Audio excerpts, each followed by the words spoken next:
Assalamualaikum warahmatullahi wabarakatuh. Di sini saya akan menjelaskan penyebab dari gempa bumi, pengertian gempa bumi, dan lainnya. Gempa bumi adalah getaran atau guncangan yang terjadi di permukaan bumi akibat pelepasan energi dari bawah permukaan secara tiba-tiba yang menciptakan gelombang seismik. Gempa bumi biasa disebabkan oleh pergerakan kerak bumi atau lempeng bumi. Selain itu, gempa bumi juga disebabkan oleh letusan gunung api.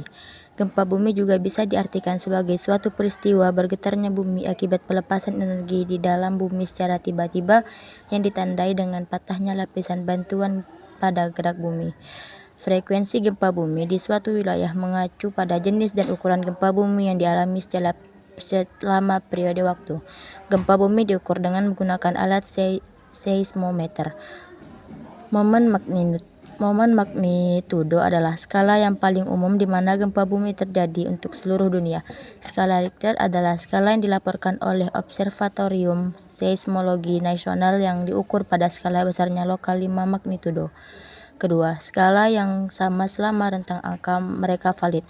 Gempa 3 magnitudo adalah lebih sebagian besar hampir tidak terlihat dan besarnya 7 kali lebih berpotensi menyebabkan kerusakan serius di daerah yang luas tergantung pada kedalaman gempa.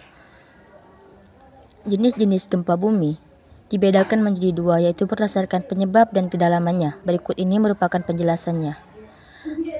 Berdasarkan penyebabnya, menurut penyebab terjadinya gempa bumi dibedakan menjadi 3 jenis, yaitu gempa vulkanik. Gempa vulkanik adalah gempa bumi yang disebabkan oleh letusan gunung berapi. Contoh, gempa Gunung Bromo, gempa Gunung Una-Una, gempa Gunung Krakatau. Yang kedua, gempa tektonik adalah gempa bumi yang terjadi karena pergeseran lapisan kulit bumi akibat lepasnya energi di zona penunjaman. Gempa bumi tektonik memiliki kekuatan yang cukup dahsyat. Contoh, gempa Aceh, Bengkulu, Pangandaran. Yang ketiga, gempa runtuhan atau terban. Gempa runtuhan atau terban adalah gempa bumi yang disebabkan oleh tanah longsor, gua-gua yang runtuh, dan sejenisnya. Tipe gempa seperti ini hanya berdampak kecil dan wilayahnya sempit. Gempa berdasarkan kedalamannya. Jenis-jenis gempa bumi yang juga dibedakan menjadi 3. Yang pertama, gempa bumi dalam. Gempa bumi dalam adalah gempa bumi yang hiposentrumnya atau pusat gempa berada lebih dari 300 km di bawah permukaan bumi. Gempa bumi dalam pada umumnya tidak terlalu berbahaya. Yang kedua, gempa bumi menengah. Gempa bumi menengah adalah gempa bumi yang hiposentrumnya berada antara 60 km sampai 300 km di bawah permukaan bumi.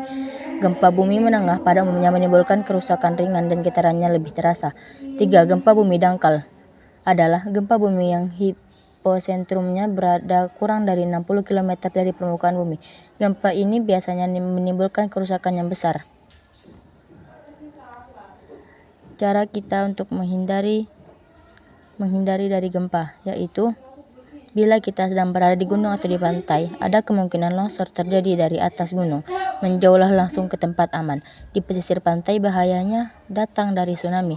Jika Anda merasakan getaran dan tanda-tanda tsunami tampak, cepatlah menguasai ke dataran tinggi.